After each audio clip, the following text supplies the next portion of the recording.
একটা 90 বছরের মানুষকে 91 বছরের জেল দেওয়া হয়। এই ধরনের বিচারকও তো আমাদের শিক্ষিত মানুষ। যে পুলিশ হত্যা করেছে মুগ্ধকে, যে পুলিশ হত্যা করেছে সাইদকে, তারাও তো শিক্ষিত মানুষ। বাংলাদেশ জাতীয়তাবাদী দলের এই 5ই আগস্টের আন্দোলনে 739 জন শহীদ হয়েছে। যাদেরকে গুলি করে হত্যা করা হয়েছে তারাও তো শিক্ষিত মানুষ। এই শিক্ষিত মানুষ তো আমরা চাই না।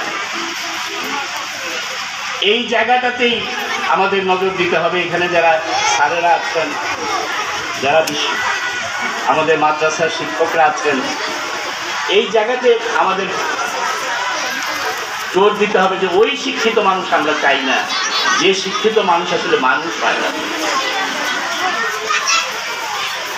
একটা গরুর বাচ্চা কিন্তু জন্মের পরে দৌড় দেয়, কিন্তু মানুষের বাচ্চাকে মানুষ করতে হয়, অন্তত 2 বছর তো কোলে রাখতে হয়, তারপরেও তাকে মানুষ করতে হয়। এই মানুষ করার দায়িত্ব এখানে যারা আছেন তারা সবাই প্রায় শিক্ষক আপনাদের কাছে। এই মানুষ যাতে তৈরি না হয় যারা মুগ্ধকে গুলি করবে, যারা সাইদকে গুলি করবে, যারা 90 বছরের একটা মানুষকে 91 বছরের জেল দিবে, এই মানুষ আমরা চাই না।